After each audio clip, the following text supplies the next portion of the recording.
Hello everyone, today, I will give you your study plan to go from intermediate to advanced in English. As a language learner who's been learning English for a number of years now, I understand that it's really hard to improve your language starting with upper intermediate to advanced. Because those improvements are very nuanced and very detailed. Let me give you an example. When you just start learning a language, you start with basic phrases, and it takes you a few weeks. Then, you can actually interact in the language. You've learned 100 words, and it seems like a little progress. But what if you're intermediate, and you already know, say, 1,000 words in English? Adding 50 more words doesn't seem like a huge improvement. This is where your motivation starts disappearing because we constantly need this dopamine. We constantly need to see our results, to be happy with ourselves and continue studying, and I've been there so many times. So, today we're going to go through every section of the language. We're going to talk about reading, we're going to talk about vocabulary, grammar, and I will give you a list of things that you need to know in order to become advanced. I've created this list together with a teacher from California. Hi, Leah, thank you so much for helping me. But before we start, please like this video and subscribe to this channel if you're not yet subscribed. I'm going to add a lot of commentary from myself because, oh my God, I just took another TOEFL test. We're waiting for the final result, but despite living in the US for 10 years, I still think that TOEFL is a very, very intense test. Now, without further ado, we're going to transition to your vocabulary. When I say that it gets harder and harder to get to the next level when you're closer to the top, I am not making this up. Let's look at the table that shows the number of learning hours you need to achieve each level from the level below. So, for example, if you're at B1 now, you will need at least 180 hours to become B2. But if you're at C1 level and you want to become C2, almost a native speaker, you need at least 300 hours. And at this level, we're talking accent, we're talking pronunciation of the most advanced words. If we convert it into weeks, you need at least 40 weeks to get from B1 to B2, but you need at least 75 weeks to go from C1 to C2. And this is where I tell you, brace yourself, because yes, it's going to get harder. At my level, for example, C1 and C2, I am working with academic vocabulary. I'm working with idioms that are not used in our everyday lives. I'm working with those tiny details, and there are so many of those. Okay, now that you understand that this transition is going to require some work, you're ready. Now let's talk about things that you actually need to become advanced.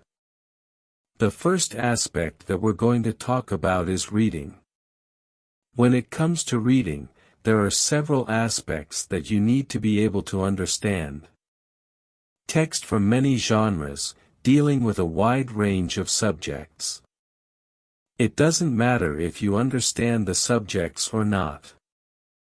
So, for example, I just took the TOEFL test, and in the reading part, I had several texts. One text was about mammals and the sea and the ocean, the second text was about economics, and the third text was also related to science. There were some terms that I did not know beforehand, and there were so many nuances and details. But if you want to score the highest grade on tests like TOEFL, IELTS, and other English language tests, you need to be able to understand texts about anything very complicated academic text. So, I'm adding academic vocabulary here. Now, there are several ways to improve your reading, but obviously, you need to read a lot. And this is the time for you to start switching to more advanced resources. So, look at texts from magazines like Time, National Geographic, The Economist, Vogue, Self, Men's Health, The New Yorker, and The Guardian. Those articles are advanced, and they're going to be great for your reading practice. Number 2, listening. Oh, my goodness, because I just took TOEFL, I'm going to give you a lot of examples from an advanced English language test. When it comes to listening, you need to be able to understand sarcastic sentences. You need to be able to understand idioms. You need to be able to understand which information actually matters and what information was secondary.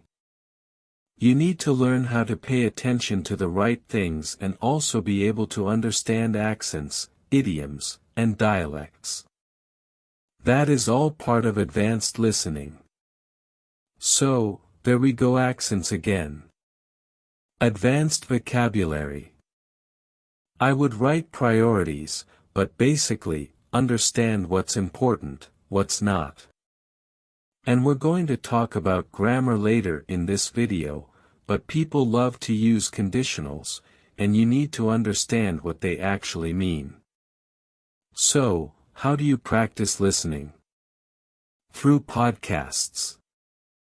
I wish they existed 20 years ago when I was actively learning English, because podcasts give us such a great variety of accents and views.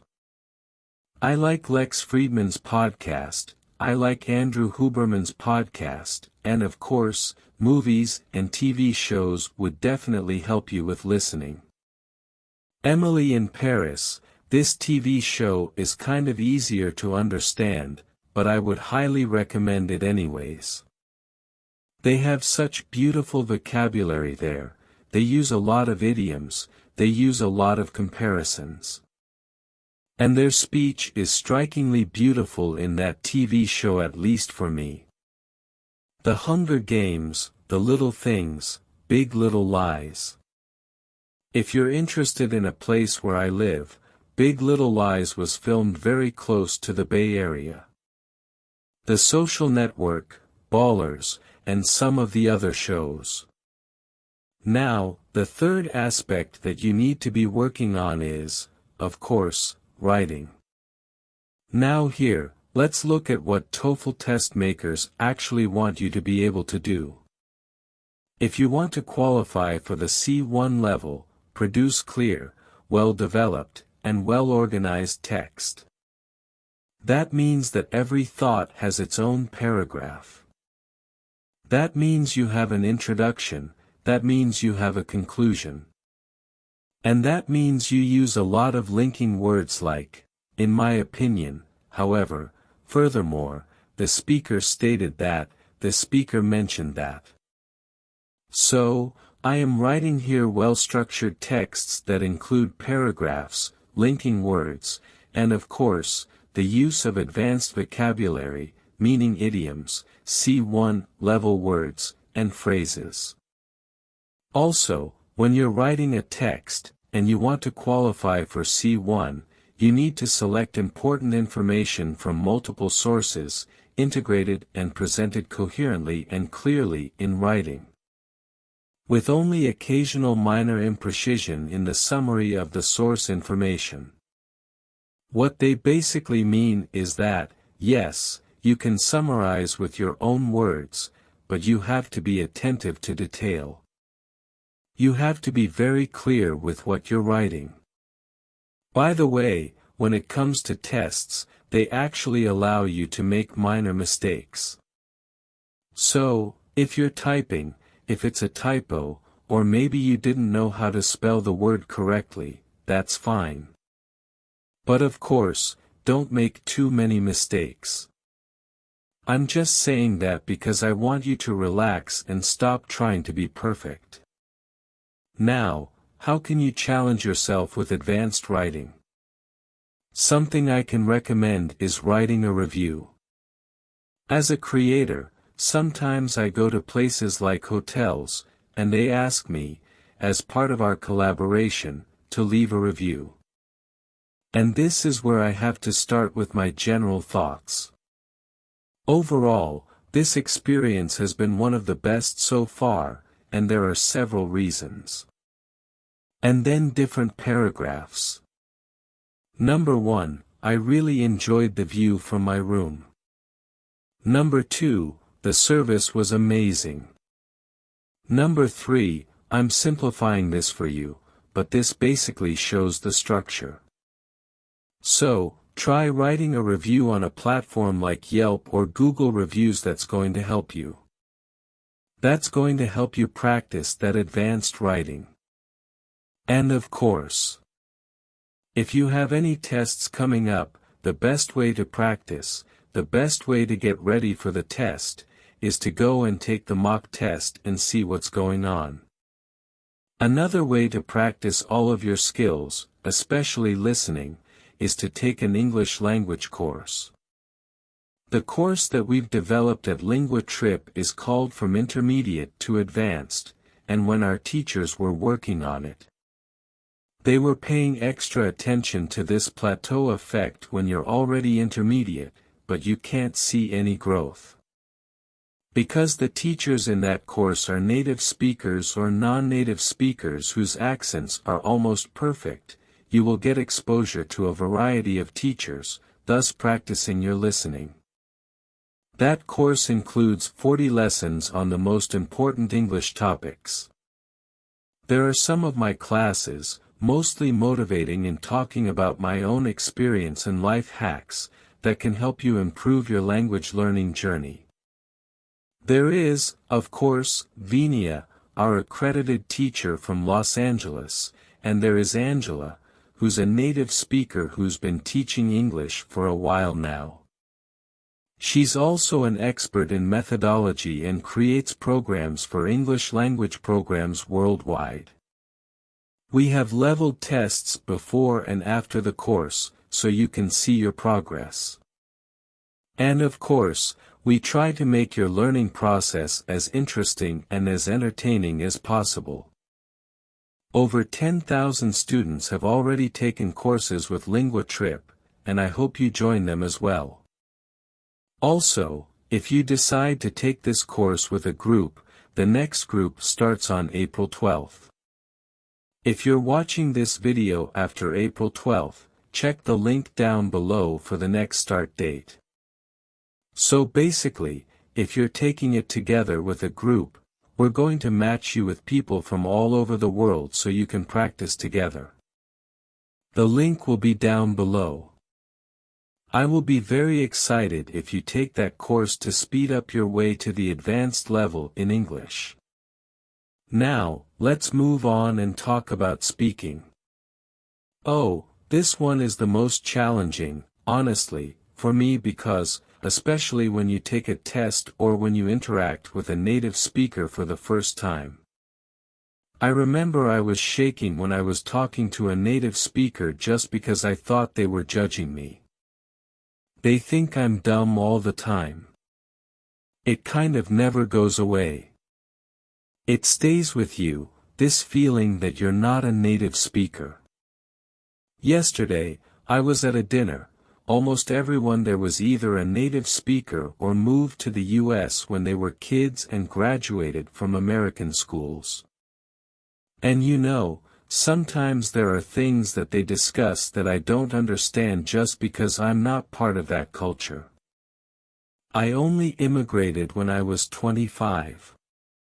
I was basically born and raised in a different country. But at the same time, I realize how inclusive American society is, and if you're doing something interesting, people are willing to interact with you. So, this fear never goes away, but it gets better. So, when it comes to speaking, you guys are actually lucky. You have AI these days, and you can totally talk with AI. Well, for example, the paid version of ChatGPT allows you to interact with it in English. There are other websites, like Speeches or speakinimprov.com, that you can use to practice English. And the other thing, as a non-native speaker, try incorporating new words as soon as you can. You've learned something, like it happens to me all the time. I learn something, and I'm like, okay, great word, and I forget about it. If you start incorporating those words into your speech as soon as possible, there's more probability you'll actually remember and use those words. Now, let's talk about my favorite. People are always like, Liba, but how many words do I need to know to be advanced in English? Now, there you go.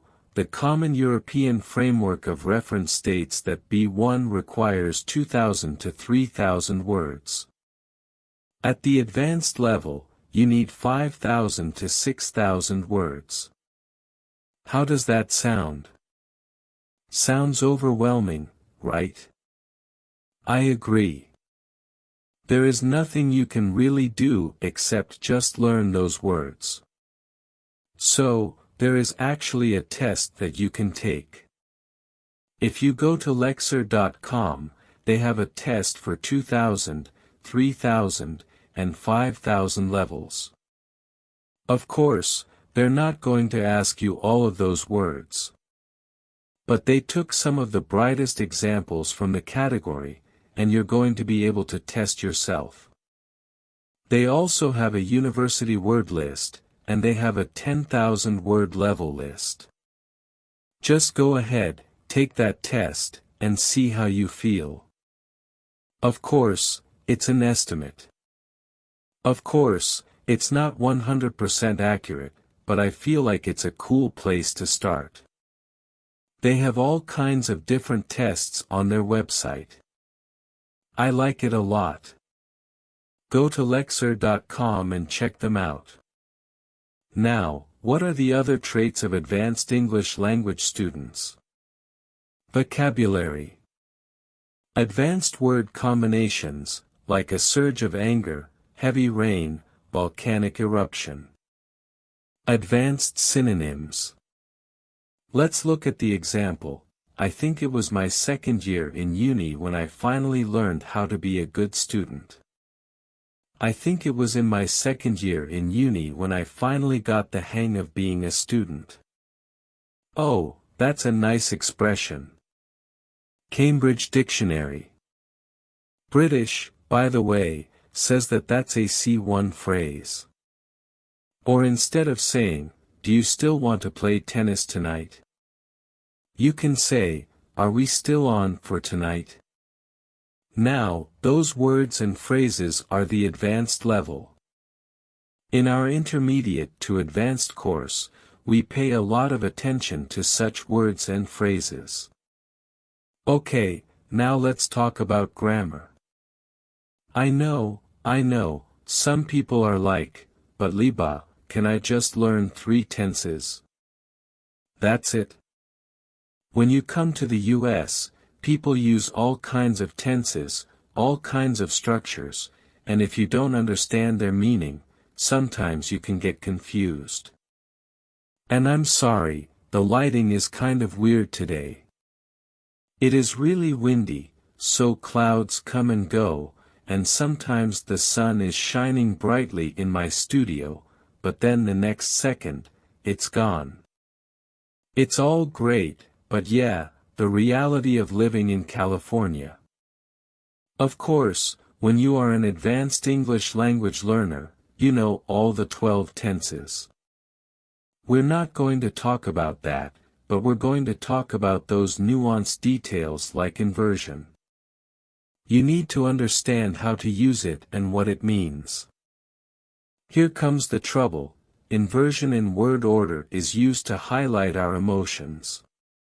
The action comes first, and who or what does the action come second? Not only did Sheldon save my life, he didn't rat me out to the landlord or the police. Homeland Security conditionals, not only your regular conditionals, but also mixed conditionals. I remember when we were learning that at school, I was so tired of conditionals. And then they say, oh, but we just learned all the rules. Sometimes they do not apply or apply in a different way when it comes to mixed conditions. I'm like, come on, why so complicated? When you were at the intermediate level, you'd learn 0, first, second, and third conditionals, but at the advanced level, you have to be familiar with mixed conditionals. Let me show you an example. You create sentences with a past condition and a present or future result, or the other way around. Let's look at type 1, present results of a past action. If I had worked harder at school, I would have a better job now. So, the structure is, if, plus past perfect, and in the second sentence, we have, would, plus infinitive. Type 2, past result of a present condition. Here is an example from the movie. Oh my God, I just met that actor a couple of months ago. He was presenting a book here in the Bay Area. I mean, I read it on a cruise, and if I wasn't afraid it was an environmental hazard, I would have tossed it overboard. The structure is, if, plus past simple, would have, plus past participle. And of course, if this sounds confusing, we talk about this more in the course. Now, there are a couple more things that I wanted to talk about before we wrap up.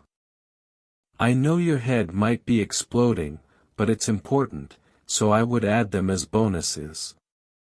Here, bonus number 1 is called spoken grammar. What does that mean? I know we've been learning all of the grammar structures, but sometimes you just have to forget about them to sound like a native. Instead of saying, do you want some coffee? You say, want a coffee, right? Or instead of saying, are you ready yet? You can just say, ready yet? At an advanced level, you need to understand. You don't have to speak like that, but you need to understand that people use those phrases and they omit grammatical structures that we're used to as language learners. And yes, if you want to sound more native, then start using them as well. Another bonus is cleft sentences. An example of a cleft sentence is, what I really like is chocolate. They're all about giving extra emphasis on something that you want to highlight in the sentence. Let's look at another example. Sharon's car got broken into yesterday, didn't it? No, it was Nina's car that got broken into. So, we're highlighting whose car was broken into. Okay, guys, I feel like there's too much for a YouTube video. I'm going to stop right here. Of course, this is not the whole list of things you need to know in order to become advanced, but this is a general list of things. And of course, the language is very nuanced. There are a lot of things that you're going to learn, but all I want you to understand is that every level gets more and more complicated. In a nutshell, what you need to start doing is immerse yourself into the language as much as possible by watching shows, reading extensively, listening to authentic English, writing emails, reviews, reports, whatever. Practice speaking and receiving feedback on your speech. Expand vocabulary and master those grammar nuances. Thank you guys so much for watching this video up to the very end.